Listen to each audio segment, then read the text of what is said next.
There are two ways that you can approach becoming a full-time coach. You can wait until you make enough money to replace your income, leave your 9 to 5, and then you can start to figure out how to operate as a full-time coach. Or you can actually become her now. Becoming a full-time coach isn't just about making enough money to quit your job. There are beliefs, there are shifts that have to happen, there are routines that you need to implement. There's the capacity that you need to build to be able to actually sustain the business that you are praying to resign into. In today's episode, I'm going to be breaking down 6 habits that you want to start implementing before you become a full-time coach. I simplified these 6 habits into an acronym, HABITS, and you're going to want to stay till the S because this is a habit that so many entrepreneurs overlook, and it's pivotal in sustaining the business that God has called you to. Now, let's jump into the H. The very first habit that you want to start to implement is having a grounding morning routine. When you wake up in the morning, you want to tend to the woman behind the business. As a registered nurse turned business coach, this is what sets me apart from a lot of business coaches is because I'm not just invested in your business growth. Yes, of course, I want your business to grow. It will grow, right? We're going to implement the strategy, but I also look at the woman behind the business. How are you showing up? How are you caring for yourself, right? And so when you're incorporating a grounding morning routine, you're able to pour into yourself. In your morning routine, you want to incorporate prayer. The very first thing that you want to do is thank God for waking you up in the morning, right? Instilling prayer, reading his word, meditating, visualizing, journaling, right? There are so many different tactics that you can do to steward your time in the morning with the Lord well. Instilling a morning routine was such a pivotal factor for me when it was time for me to transition from my career as a registered nurse into entrepreneurship full-time. I can tell you that if it wasn't for me setting my alarm 1 hour before my actual scheduled time to get up, just to meet with the Lord, just to hear the voice of the Lord, just to seek after his face in the morning, that time was such a pivotal shift for me in transitioning. And so I really want to encourage you to have a daily morning routine where you really seek the face of your Father. And not only that, you also want to set your intentions for the day. You want to have some daily declarations that you are decreeing over your day. There is power in your tongue. And when you use your tongue to speak what you want to see, speak it until you see it. And you want to make sure that you are making declarations in alignment with the truth of God. Another thing that you really want to make sure that you're doing is taking some time to do self-coaching. As a coach yourself, you want to make sure that you are coaching yourself. You are your first client. You want to really be able to practice metacognition to really think about the thoughts that you're thinking about and see whether or not they're actually serving you for the woman that you're becoming. Having a grounding morning routine really helps you to prime your brain and your body for the day that's ahead. Now, the second habit that you want to instill is to arrange your day from the night before. You know that old saying, if you fail to plan, you plan to fail. And so you want to take the time from the day before to really plan out the next day's 3 top priorities for that day, so that this way, when you wake up in the morning, you are not scattered, right? You don't want to be thinking, okay, what am I doing today? You want to know from the very beginning. As soon as you open your eyes, you already know, okay, what my intentions are for today. This helps to alleviate any type of decision fatigue. You're already waking up with intentions for your day. You're already knowing, okay, what are the needle moving tasks that I'm tackling on this day? You're waking up with direction instead of waking up disheveled, waking up just reacting to whatever life throws at you, whatever the day throws at you. No, you have to know exactly what you're doing from the day before. This helps to alleviate so much unnecessary mental chaos. And so arrange your day from the night before. Now that leads us into habit number 3, which is to batch your week and block your time. You want to assign your needle moving tasks in your business in accordance to the days of the week. You want to systemize your week so that you know what days you're doing what tasks. So for example, maybe you're saying, okay, maybe you can just, I'm just going off the top of my head here. You can just say maybe, okay, Saturdays is social media Saturdays. Maybe Saturdays are the day that you are batch recording all of your content. Maybe you're batch recording maybe a long form, or you're batch recording your short form content, whatever that looks like for you. But you don't want to you don't want to plan and record on the same day. So maybe Fridays is the day where you're sitting down and you're like, okay, this is Focus Fridays, where I'm just going to sit down and focus on, okay, what are some of the content ideas that I want to make, that I want to record, right? So you script out some points that you want to make in your content. You maybe write out the caption and you plan it out exactly how you want to record it the next day. And then maybe on Mondays are your marketing Mondays, where you are actually editing everything. Maybe you're editing the videos that you created on Saturday because Sunday is your rest day. Like, you systemize your week according to your lifestyle and just your priorities. And you're going to see how much easier it is for you to really show up in your business when you have a system. You're not thinking, okay, on Thursday, like, oh my gosh, should I send out emails today? No, because I send emails out on Tuesdays. Like, you know exactly what days of the week you're doing what. And this helps you so much to, like I said, not have so much decision fatigue on the day of. Another thing you want to do is create a focused hour, like a focused power hour, where you're like, even if you're working your 9 to 5, right? What are you doing from 5 to 9? Maybe you have a commute to get home. Maybe you can say, all right, from 6 to 7, I'm going to take this block to do XYZ. I'm going to take this block to record. I'm going to take this block to send an email, or I'm going to take this block to edit this post for tomorrow. Like, whatever that looks like for you, you want to make sure that you are having intentional time, at least an hour, if not 2, to really be able to do some intentional focus work, meaning you're going to remove any distractions. If that means taking your phone into the next room or putting your phone on D&D during that time, so that you can really lock in and not give in to any scrolling, or not give in to any distractions of any sorts. And it's really important to work with your brain to not switch from task to task, right? So what do I mean by this? Meaning, it's best practice, and I'm not saying I've never done this, because I have done it 100 times, but it's best practice when you, like I said before, have certain days of the week that you're doing certain tasks, right? So maybe, like I said, on Fridays is your Focus Friday, where you're writing. The reason why I said this is because it helps your brain to focus and to lock in. So if you're using that creative side of your brain where you're like, okay, we're just writing out content, then you get into this creative flow of just writing content for that day or for that power hour, so you're not switching from task to task, because it takes your brain some minutes to be able to adjust to say, okay, we're not writing anymore. Now we're actually recording. Oh, okay. And now we're going to edit. When you are constantly switching from thing to thing, it slows you down, versus if you have scheduled days of the week where, okay, on Saturdays, I'm just recording. On Fridays, I'm just writing. On Mondays, I'm just editing. And you have it structured in a way where it's like, okay, I know your brain is now able to work with you, and it's not constantly switching.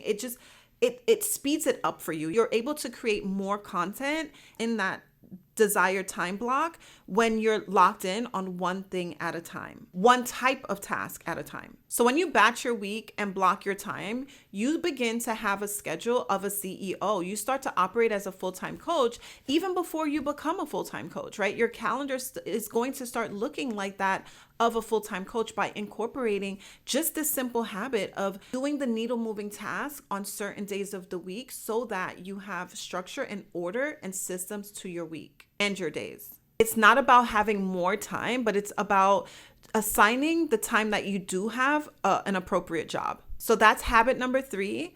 Batch your week and block your time. Now we're going to actually jump into habit number 4. Invest your best energy into income producing activities. This is so vital for your business. It's so important for you to not push and procrastinate the most important needle moving tasks that's actually going to generate income in your business, such as lead generation and sales conversations. Don't push that to the end of the day. Those are things that you want to do when you have the most energy. So it may look different for you, but for me, I know that I have the most energy in the mornings. Around 4 o'clock, my body is going to start to kind of like want to wind down. And so I know my body, and this is important for you to really just study yourself, right? Assess yourself. Look at how you operate from a day-to-day basis. When do you have the most energy in your business? Because that's when you want to show up to create the content. That's when you want to show up to market your business, right? That's when you want to show up to have the sales conversations, to create, to be visible. Do it in the pocket of time where you know your energy is at peak level. Don't push the important tasks to the end of the day when you know your energy is going to be a lot lower, when you're going to be a lot more sluggish, when you're not going to have the mental capacity to be able to give your best. I have this particular mantra that I actually say. It's marketing in the mornings. For me, because my energy is best in the mornings, that's when I market. Like right now, I'm recording this video. It's at 11 in the morning. Why? Because I know that my energy is highest at this time. I've already done my morning routine. I've already sit with the Lord. I've already done my worship walk. I've already shown up in my stories this morning on Instagram. And now I'm recording this YouTube video. And so it's like, it's so much easier when you are able to create at your peak highest performance. You don't want to spend your best energy doing a lot of the back end stuff. Like you can tweak your funnel when your energy is not the best, not the highest, right? You can do all those back end things when your body starts to kind of wind down for the day. And so you want to just make sure that you're paying attention to when your energy is highest so that you can put your best foot forward when it comes to marketing, having sales conversations, and being visible in your business. More of the forward facing, the front end tasks, you want to do that when your energy is highest. So that's habit number 4. Invest your best energy into income producing activities. Now we're going to jump into the T, which is train your creativity every single day. If you find that you're constantly like running out of content ideas to market your business, you want to make sure that you are using your everyday life to find inspiration to create content with. For example, a few weeks ago, my family and I, we went to Disney for my daughter's 10th birthday celebration. And while there, my daughter, she went onto a roller coaster and she did not like this roller coaster at all. And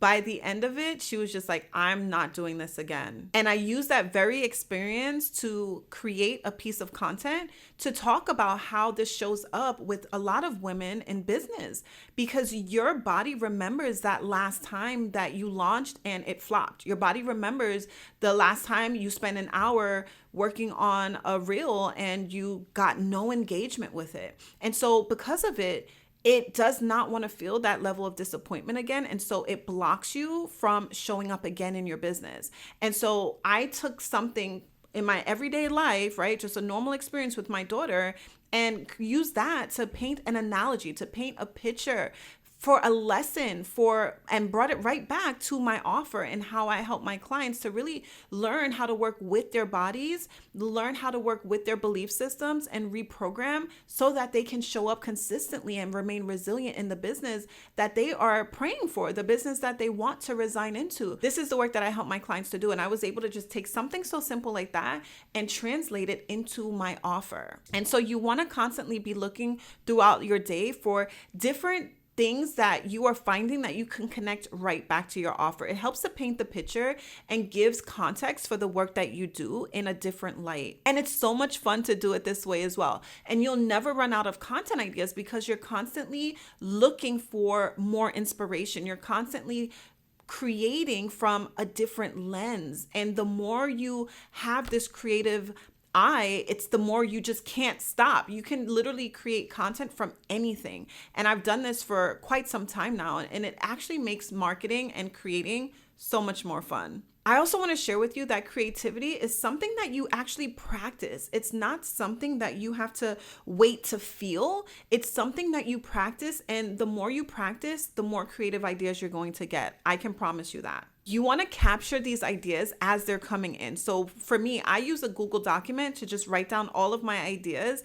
throughout the week. So even if you're batching on your social media Saturdays, you're batching content, you know, okay, on Fridays, you're sitting down and you're planning your content, but you have a whole week of content ideas already in your Google Doc, ready to go. So now on Fridays, you just sit down and be like, oh, this was good. Let me just write that out. Oh, this was good. Let me just write that out. And then Saturday, you're recording them. And so just systemizing your week and having your creative juices flowing throughout your week really helps you when it's time to actually create and batch. As a coach, you want to constantly be thinking of your client. How can I take this idea or this experience or this lesson and bring it back to help my client to understand how I can actually help them? When you think from this aspect, you'll never, ever, ever run out of content. And so that is habit number 5, train your creativity every single day. Now we're going to jump into habit number 6, which is the S. Steward your brain and body well for optimal function. I cannot stress the importance of this. So many entrepreneurs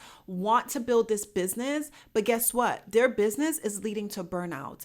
If you are not stewarding your brain and your body for optimal function, you will end up not having the adequate energy to be able to sustain that business. You'll have a bunch of mental fog. You'll have unnecessary stress and overwhelm and overload if you're not learning how to steward your body well. You got to learn how to work with your body and not against it. And so this can be a whole episode on its own. Actually, I have created an episode about this before, but it's so important for you to understand, like, you have to nourish your body. You have to steward your body. You have to give your body what it needs to thrive. You cannot feed your body a bunch of junk, processed foods, sugary foods, and expect your body to really function at an optimal level. You got to stay hydrated. You got to feed your body what it needs, whole foods. You have to work out, do some weight resistance training. This releases endorphins. It releases serotonins to really help your body to keep going. And something that is so imperative is sleep. If you're not giving your body enough time to rest and recover, you're going to constantly be in fatigue, right? You're going to be in a mental overload. You're going to have confusion, and you're going to be constantly irritable. And it's not even to say that there's anything, beyond the normal stress levels. It's just the fact that you are not sleeping. You also want to be very mindful of endocrine disruptors. Be mindful of the things the products that you're putting in, on, and around your body. Help your liver to detoxify. Do detoxes to your body every single day. Paying attention to your gut health. And this goes back to the nutrition aspect of it. There's a brain-gut axis. And so you want to make sure that you are paying attention to your gut health, monitoring the things that you're eating, and putting into your body, because nutrition is really vital to your energy levels to be able to sustain your business without brain fog, without irritability, without mentally crashing every 2 minutes. This is something that so many business owners overlook, and then they wonder why their body's constantly in this activated fight or flight response. Is just because you're not giving your body what it needs to thrive and to really stay regulated and grounded, so that you can be able to finally step into coaching full time. And so these are the 6 habits that you want to start now before you become a full-time coach. All right. The H is to have a grounding morning routine. The A, arrange your day the night before. The B, batch your week and block your time. The I, invest your best energy into income producing activities. The T, train your creativity every day. And the S, steward your brain and body for optimal function. These are the 6 habits that you can begin to implement today so that you can finally become the version of yourself who is stewarding your business full time, so you can finally see that manifest into your life. I pray that this has been a blessing to you. Let me know in the comments which one of these habits you're going to start implementing right away. And in the meantime, watch this video right here if you haven't done so already, and I'll see you in the next episode. But before I go, I'm going to tell you, just as God told me, put one foot in front of the other, step step out on faith and trust God for the next step. I'll see you in the next one. Bye.